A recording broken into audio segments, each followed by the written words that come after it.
Bahkan dari sejak dia mulai lahir pun sudah ada dalam bayang-bayang kematian. Saat kita memandang ke arah cermin, kita akan melihat wajah kita. Wajah kita yang mungkin perlahan-lahan akan semakin tua, semakin memutih, semakin renta. Semua itu tanda-tanda kematian. Semua itu tanda-tanda kematian. Pernah ditanya oleh satu orang, dia mengatakan begini, Pak Pendeta, ayah saya itu meninggal umur 65 tahun. Dan kalau saya diizinkan Tuhan hidup sampai umur 80 tahun, lalu di sana siapa yang lebih tua? Saya. Tetapi mungkin sama, ya nggak apa-apa juga sih. Ya, terkait tapi tidak persis sama. Nah itu mungkin lebih tepat itu. Terkait tapi tidak persis sama. Oke. Tapi kan Pak Im, kan orang sebenarnya pengen tahu.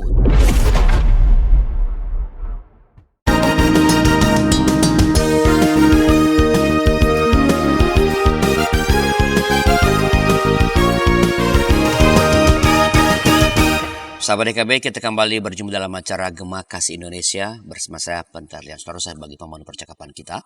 Ini sebuah program yang sengaja disiapkan untuk menolong kita memahami situasi yang sedang kita alami, sosiopolitik, ekonomi, ya, mengikuti perkembangan pemikiran-pemikiran teologi Kristen atau ajaran-ajaran gereja, dan juga merespons persoalan-persoalan yang digumuli oleh umat Kristiani.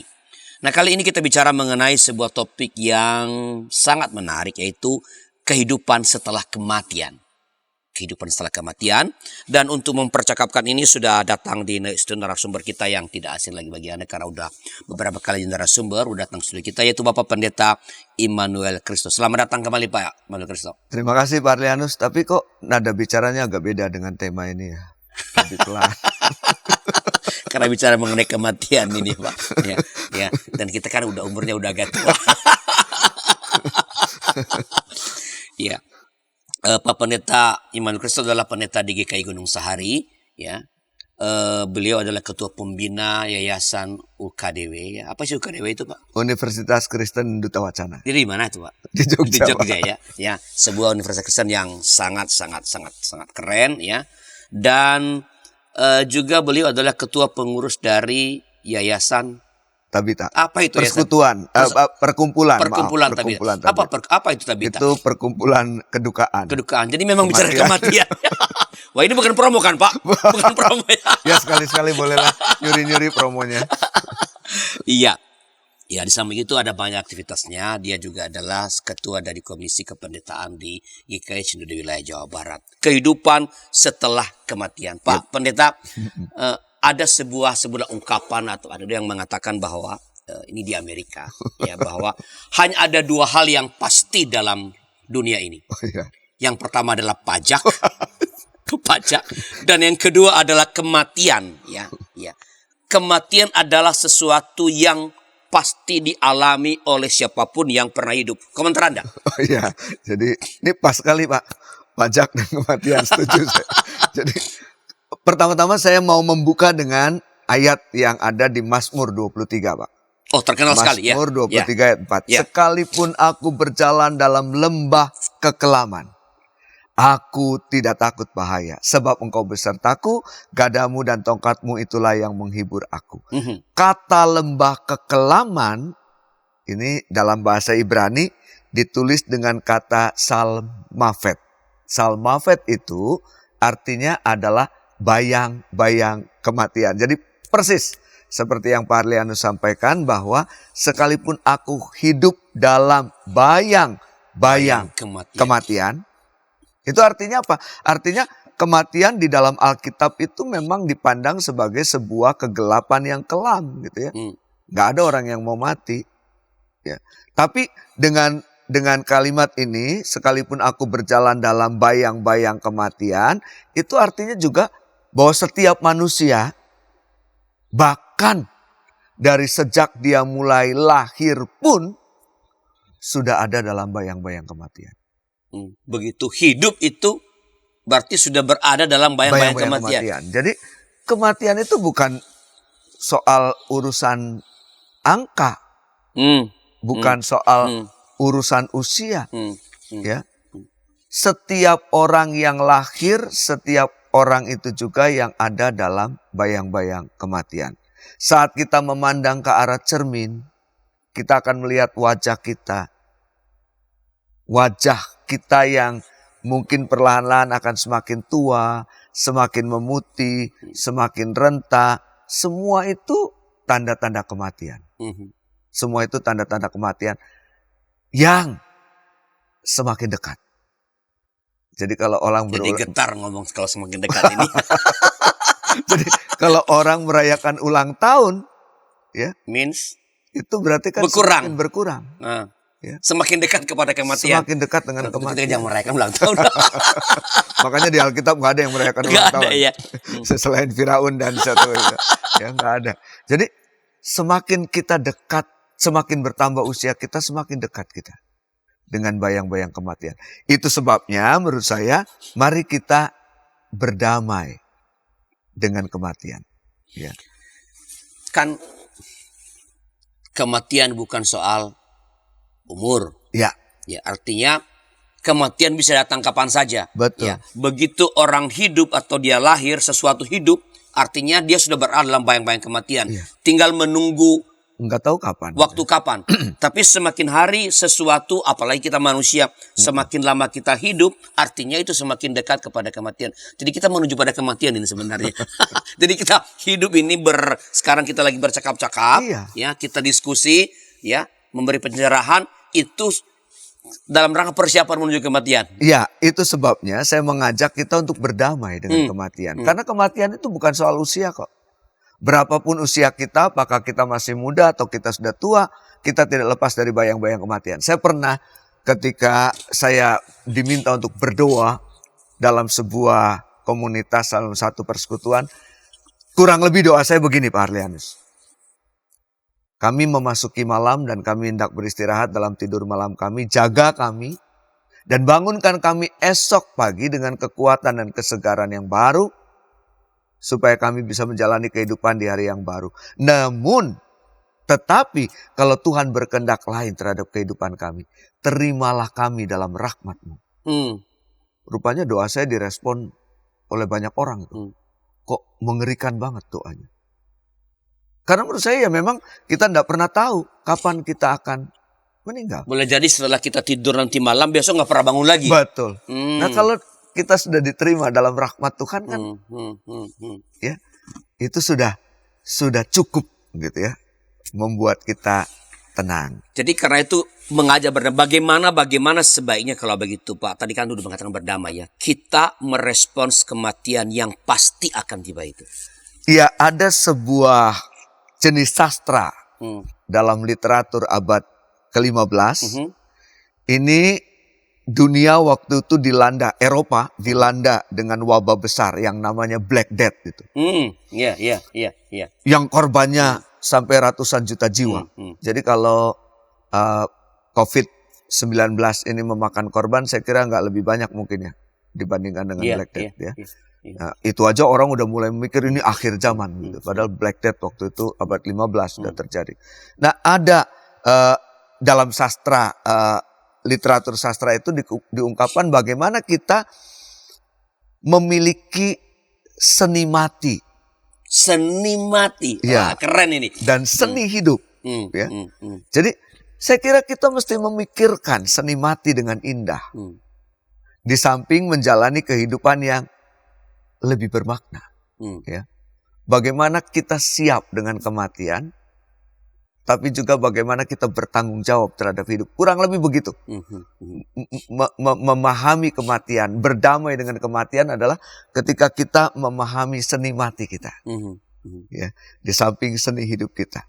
Seni mati itu adalah bagaimana kita memiliki cara terbaik untuk mempersiapkan kematian kita. Caranya apa? Yaitu dengan menjalani kehidupan harian kita sebaik kita dapat melakukannya. Jadi kita akan menghadapi kematian dengan baik, dengan tenang, dengan damai, dengan gembira ketika kita menjalani kehidupan kita itu dengan sebaik mungkin. Sebaik kita mampu melakukannya. Kita diminta untuk menjadi orang yang selalu sadar dalam hidup ini.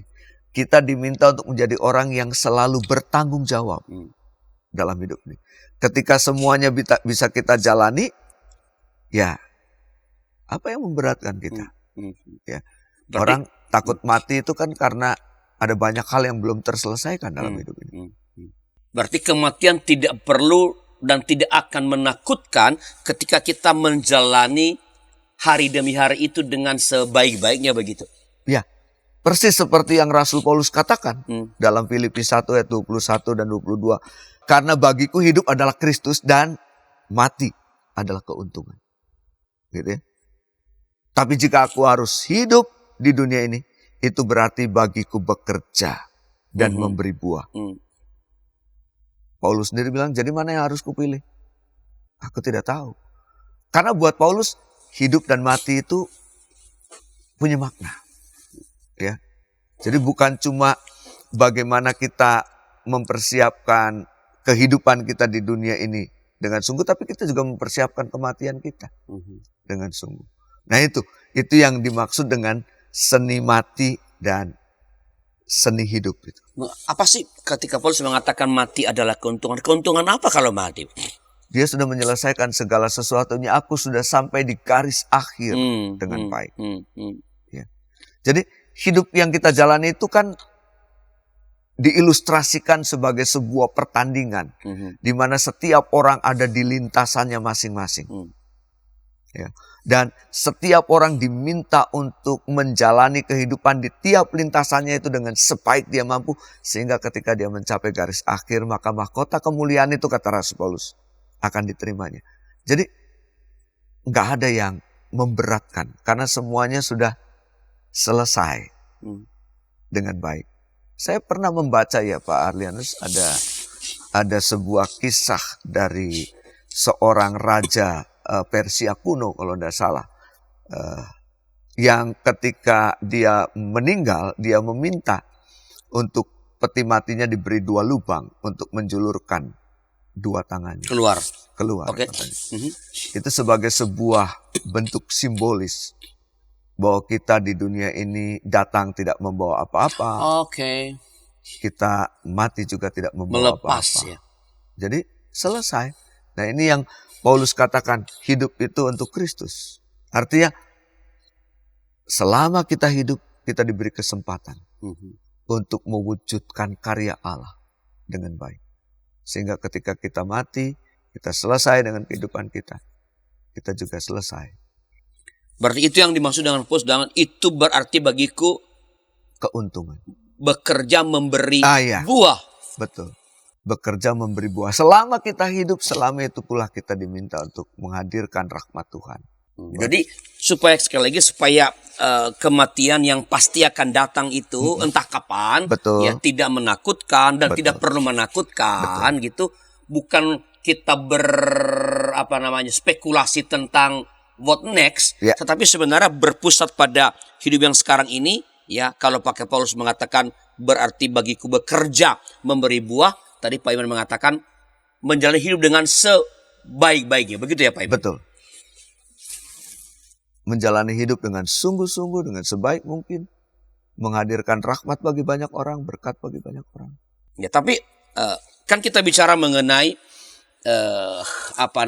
hidup setelah kematian Pak. Ya. Apakah kalau pusatnya di sini, ya, bahwa kematian itu akan dilewati dengan membuat kita berbuah, mengerjakan segala sesuatu yang dipercayakan kepada kita dengan sebaik-baiknya.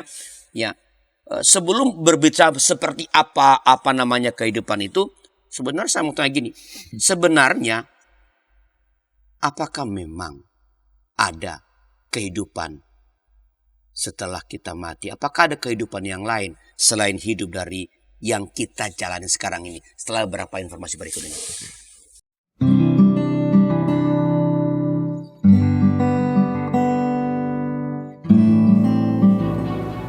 Hi folks, this is Daily Spirit for Youth, a daily devotional that helps you grow closer to God and apply His Word to your life. Daily Spirit for Youth dapat Anda saksikan hari Senin sampai Sabtu, pukul 4.30 waktu Indonesia Barat. di channel YKB TV. Kita jumpa dalam acara pembangunan jemaat. Pembangunan jemaat setiap Senin di minggu kedua dan keempat pukul 20 waktu Indonesia Barat. Dapat Anda nikmati di channel YKB TV. Dari kungkungan malam gelap. Nyanyikanlah nyanyian baru setiap hari Rabu pukul 12 waktu Indonesia Barat. Dapat Anda nikmati di channel Lagu Rohani YKB TV.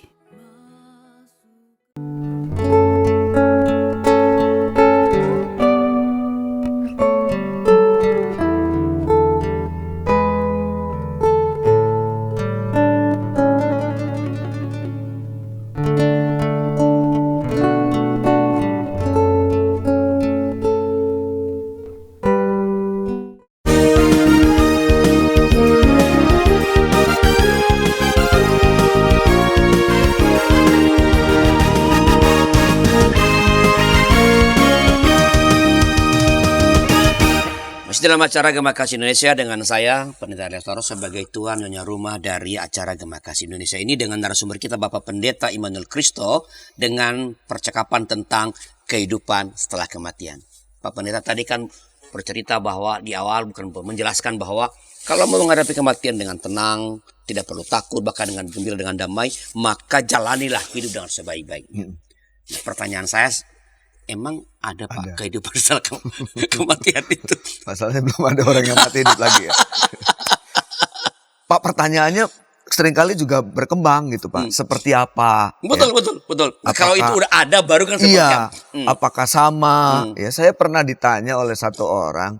Dia mengatakan begini, Pak Pendeta, ayah saya itu meninggal umur 65 tahun. Dan kalau saya diizinkan Tuhan hidup sampai umur 80 tahun, lalu di sana siapa yang lebih tua? Saya. Ya, jadi pertanyaannya begitu ya. Apakah ada? Seperti apa? Apakah kita saling kenal? Ya, kehidupan setelah kematian itu, mungkinkah kehidupan mendatang juga lebih baik dari yang sekarang, gitu ya? Itu kalau ada loh ya. Ya kalau ada. Nah, tapi saya mau mengatakan begini, beberapa fakta ya, dalam pemahaman agama-agama pada umumnya. Oke. Kan kita berangkat dari situ ya, supaya kita punya semangat untuk menjalani hidup juga kan dari pemahaman-pemahaman yang kita yakini. Ya, pemahaman agama pada umumnya. Yang pertama, semua agama, semua keyakinan mengajarkan tentang etika dan moralitas kehidupan kepada setiap pemercayanya. Demi untuk menjalani kehidupan sekarang dengan baik, maka akan menerima kehidupan mendatang juga dengan baik. Oke, jadi cerminan. Ya, nggak bisa dihindari. Ini semua ada, agama ya? ada. Ya, ada. Okay. Mengajarkan begitu. Yang kedua, setiap agama dan setiap keyakinan mengajarkan tentang aktivitas yang ilahi itu dalam aktivitas berimannya. Mengajarkan tentang yang ilahi itu dalam aktivitas berimannya. Yang ilahi itu nggak kelihatan sekarang. Tapi kita meyakini bahwa Tuhan itu ada. Gitu ya. Yang ketiga, setiap agama dan setiap keyakinan mengajarkan kepada pemercayanya soal kehidupan lain. Di luar kehidupan kita di dunia ini. Kan gitu. Tiga kenyataan ini toh. Ada yang bilang sorga, ya, bilang nirwana. Oke. Dan semua mengajarkan. Ya, jadi semua mengungkapkan tiga fakta ini. Sebagai bagian dari apa yang harus para pemercayanya itu lakukan. Nah, bagaimana dengan iman Kristen? Dalam pemahaman iman Kristen, kematian itu bukan kata akhir dari kehidupan. Tetapi sebaliknya, kematian adalah awal dari sebuah kehidupan yang baru. Dan kehidupan kita di dunia ini bagaikan sebuah peziarahan. Ya, Pak Arianus suka mengungkapkan itu. Ini peziarahan bersama. Ya, ini kehidupan di dunia ini sebagai sebuah peziarahan. Itu terlihat dari apa yang Rasul Paulus ungkapkan dalam 2 Korintus 5 ayat 1. Jika kemah tempat kediaman kita di bumi ini dibongkar, maka Allah telah menyediakan suatu tempat kediaman di sorga bagi kita. Mhm. Suatu tempat kediaman yang kekal, yang tidak dibuat oleh tangan manusia. Paulus memberikan ilustrasi, nggak ada orang yang akan tinggal di kemah lama-lama. Itu tempat sementara. Ya, yang kita pakai, kita gunakan, setelah itu kita bongkar. Tempat yang ideal adalah tempat yang rumah tadi, ya, bukan kemah, yang lebih permanen. Dan Paulus mengilustrasikan itu untuk kehidupan kita di dunia ini dengan kemah kita, tetapi juga kehidupan di luar dunia ini, kehidupan mendatang dengan rumah yang kekal itu. Jadi bagi Paulus itu kehidupan yang sekarang ini sebenarnya kehidupan yang sementara. Ya, sementara. Yang akan menjadi kehidupan yang selama-lamanya itu adalah Yang setelah itu, rumah kita itu jadi tempat tinggal kita, bukan kemah. Ya. Nah, lalu Yesus sendiri mengatakan, akulah, dalam Yohanes 11 ayat 25, akulah kebangkitan dan hidup. Barang siapa percaya kepadaku, ia akan hidup walaupun ia sudah mati. Dan setiap orang yang hidup dan percaya kepadaku tidak akan mati selama-lamanya. Ya. Relate dengan apa yang, dan Paulus pasti memperhatikan apa yang Yesus ajarkan. Ya. Artinya bahwa kehidupan yang sesungguhnya itu bukan di sini. Bukan di dunia ini. Ya. Ada kehidupan setelah kematian. Dan kehidupan itu menurut Yesus itulah kehidupan kekal. Selama-lamanya. Yang tadi berbasis pada yang dia katakan apa? Barang siapa ya, setiap orang yang hidup dan percaya kepadaku tidak akan mati. Ya. Jadi dengan kata tidak akan mati selama-lamanya ini mengatakan bahwa ada hidup setelah mati. Betul. Ya, hidup, mati, lalu ada hidup lagi. Karena apa tadi dikatakan? Setiap orang yang hidup dan percaya kepadaku tidak akan mati. Jadi dalam pemahaman iman Kristen, tadi agama-agama sudah, dalam agama Kristen itu memang ada. Tersedia hidup sesudah kematian. Nah sekarang Pak Pendeta, bagaimana pandangan teologi Kristen tentang kehidupan sesudah kematian? Tadi bilang, apa nanti ketemu masih ada kumis apa enggak? Ya, bagaimana sih pandangan teologi Kristen tentang kehidupan setelah kematian? Yohanes pasal 14 ayat 1-3 mengatakan, di rumah Bapakku banyak tempat tinggal. Jika tidak demikian, tentu aku mengatakannya kepadamu. Sebab aku pergi ke situ untuk menyediakan tempat bagimu. Dan apabila aku telah pergi ke situ dan telah menyediakan tempat bagimu, aku akan datang kembali dan membawa kamu ke tempatku. Supaya di tempat di mana aku berada, kamu pun berada. Nah, ini yang disampaikan oleh penulis Injil Yohanes. Tentang apa yang Yesus nyatakan, ya, nggak bisa tidak, mesti berangkat dari konsep dan pemahaman manusia pada umumnya. Ya. Itu kan yang membedakan Alkitab dengan Al-Quran misalnya, ya, bahwa ini ditulis untuk dipahami sesuai dengan konteks manusia, dan kita nggak bisa memahami kehidupan mendatang kayak apa kalau ilustrasinya nggak real pada kehidupan kita, gitu ya. Ilustrasinya mesti real dengan related. Ya, oleh karenanya ilustrasinya tadi kemah, rumah, dan pada bagian ini juga sama, di rumah Bapakku. Ada begitu banyak tempat tinggal. Semuanya untuk mengajak orang sampai pada pemahaman bahwa ya, ada kehidupan setelah kematian. Nah, tapi seperti apanya, ya kita nggak ada yang tahu persis lah. Ya. Tapi ada tempat tinggal begitu ya. Kalau rumah kan tempat tinggal. Iya, iya, itu di ilustrasinya kan begitu. Ada tempat tinggal, artinya ada di sana. Ya. Paulus sendiri ketika bicara kehidupan setelah kematian mengilustrasikan itu sebagai sebuah kemah, sebuah kehidupan kita itu sebagai sebuah perjalanan. Pak Arlianus mengatakan peziarahan, ya. Dan tubuh ragawi kita itu sebagai kemah, bukan tempat permanen. Ya. Jadi ilustrasi-ilustrasi itu harapannya menolong kita untuk paham bahwa memang betul ada kehidupan setelah kematian. Tapi kita tidak tahu persis detailnya. Iya. Apakah persis seperti rumah yang kita tinggali, di sana ada kafling-kafling, di sana ada klaster, ya enggak tahu. Tapi yang jelas ayat ini menolong kita untuk sampai pada konsep ada kehidupan setelah kematian. Ya. Masalahnya orang itu kerap kali, atau orang kebanyakan itu kerap kali memakai ilustrasi ini sepenuh-penuhnya untuk menggambarkan yang di sana yang kita belum tahu sebenarnya. Pak, ini hanya penggambaran. Penggambaran. Ya, bukan begitu persis gitu. Betul. Jadi tidak ada gambaran yang jelas. Ya. Apakah ya sama dengan kehidupan kita yang sekarang? Apa berbeda sih, Pak? Nanti. Ya, menurut saya sih tidak terlalu penting ya. Apakah itu kemudian sama seperti kehidupan kita yang sekarang, ya, atau berbeda? Itu nggak terlalu penting. Karena yang penting adalah buat saya, di mana Yesus berada, di situ saya berada. Itu kan yang penting gitu. Soal seperti apanya dan bagaimananya, ya balik lagi, karena orang menggambarkan yang di sana dengan konsep yang di sini, maka orang kemudian mencoba memenuhkan juga rasa hormatnya, rasa kasihnya kepada orang yang meninggal dengan cara seperti yang kita. Makanya kemudian orang membuat macam-macam aksesoris demi untuk memudahkan orang itu ada di sana. Padahal ya nggak begitu juga gitu. Kita nggak perlu lagi toh barang-barang yang kita punya itu. Tapi related nggak sih Pak kehidupan kita yang sekarang ini dengan kehidupan nanti di seberang sana? Kalau misalnya Paulus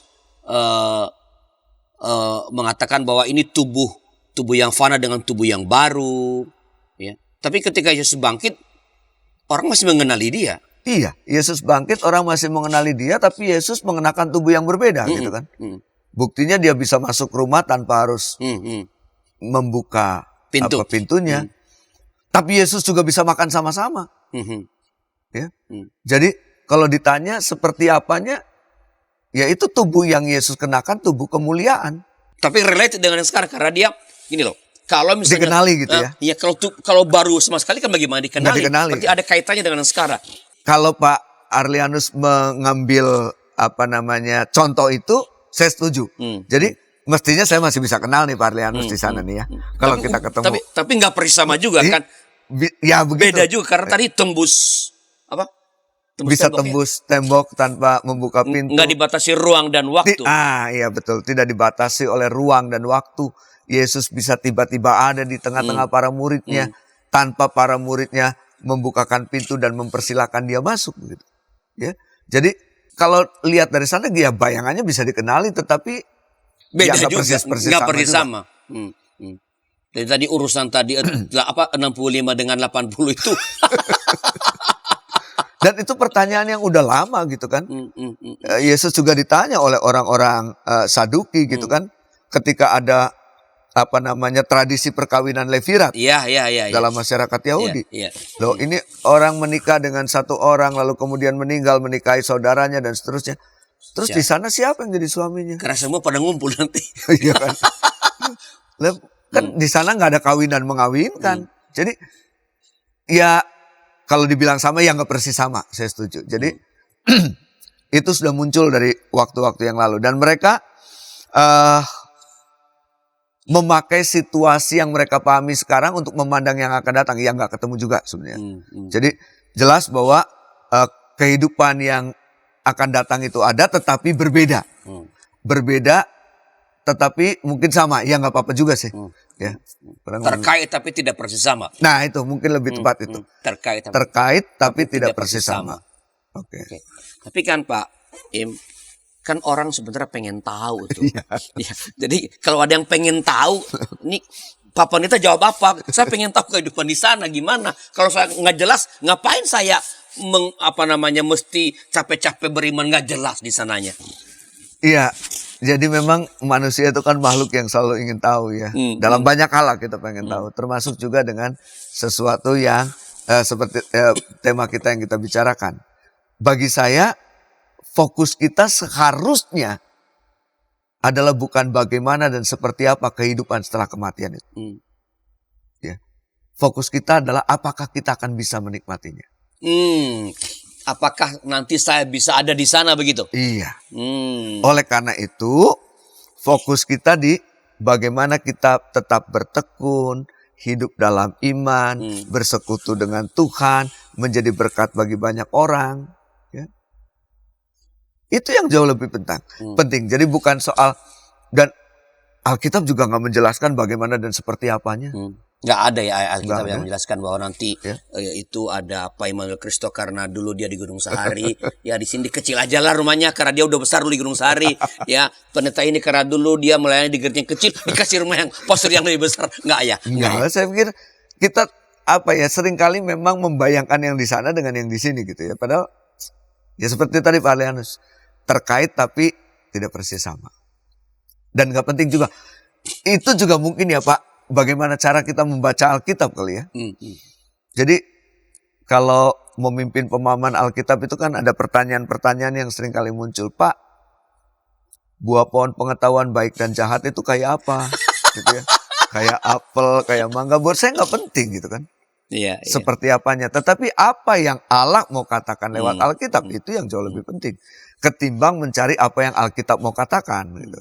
Jadi kalau ngomong tentang sudah kematian, ingatlah perkataan Yesus tadi bahwa di rumah Bapakku banyak tempat tinggal. Dan yang terpenting di mana Yesus berada, di situ saya berada. Gitu kan? Bukan soal tempatnya, tapi bersama-sama dengan Yesusnya itu yang jauh lebih penting. Jadi kalau misalkan dikatakan bahwa sesudah kehidupan di sini dan kita mati, itu ada kehidupan sesudah kematian. Itu pasti ada. Pasti ada. Ya. Seperti apa persisnya kehidupan setelah kematian kita nggak tahu. Betul. Tapi Tuhan Yesus mengatakan itu rumah. Jadi ada tempat di mana kita, tempat yang kan tidak ada tempat yang menyenangkan, no place like home kan. Ya. Jadi tidak ada tempat yang lebih menyenangkan dalam hidup kecuali di rumah. Kembali ke rumah. Kita kemana-mana kembali ke rumah juga. Betul. Jadi ada tempat di mana kita bisa menetap dengan segala kenyamanan yang ada di dalam. Begitu Pak Pendeta. Nah itu ilustrasinya pas banget. Jadi nggak ada tempat yang lebih nyaman daripada rumah. Dan Tuhan menyediakan rumah itu buat kita. Kita bisa berziarah kemanapun selama kita hidup. Tapi rumah yang sesungguhnya itu ya yang Tuhan sediakan. Yang nyaman. Di sana tidak ada lagi ratap tangis dan kertak gigi. Begitu katanya kan semuanya. Semuanya menyenangkan. Gitu ya. Langit baru dan bumi baru yang Tuhan sediakan itu. Baik Bapak Pendeta, terima kasih atas pencerahan yang diberikan. Mudah-mudahan menjadi jelas ya bagi para sahabat YKB mengenai bahwa ada kehidupan setelah kematian. Tapi jangan pusingkan diri dengan detailnya. Ya, berimanlah dengan sungguh-sungguh, lakukan yang terbaik, lakukanlah kehendak Allah. Sehingga dengan demikian sebenarnya dengan iman kepada Tuhan, kita ada jaminan bahwa kita akan masuk ke rumah itu. Baik Pak Pendeta, sebelum kita menutup acara ini masih adakah pesan yang mau disampaikan kepada para sahabat YKB? Yang Pak Arlianus tadi sampaikan udah pas banget. Jadi ya, mari kita tidak perlu repot-repot memikirkan seperti apa dan bagaimananya dan barang-barang apa yang kita perlukan di sana.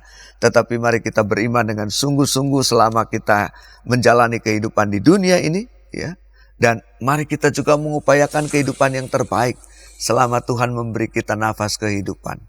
Jadikan semuanya itu sebagai tanggung jawab kita kepada Tuhan. Dan tanggung jawab kita juga kepada sesama dan tanggung jawab kita kepada kehidupan ini. Sehingga kita bisa menjalani semuanya dan kita sampai di garis akhir dengan baik. Dan kita bisa menikmati persekutuan yang sempurna dengan Tuhan yang kita imani. Baik, Pak Pendeta, terima kasih atas pencerahannya bagi para sahabat YKB. Dan itulah percakapan kita dengan Pak Pendeta Immanuel Christo tentang kehidupan setelah kematian. Berharap percakapan ini membuat kita semakin percaya tentang kehidupan setelah kematian itu. Dan bahwa Tuhan Yesus yang kita percayai telah menyediakan tempat bagi setiap kita. Mari terus merawat iman, menghidupi apa yang Tuhan ajarkan kepada kita. Terima kasih. Bila ada masukan-masukan, silakan kirim ke kami lewat nomor 0812-8188-9191. Sampai jumpa pada episode berikutnya. Tuhan memberkati.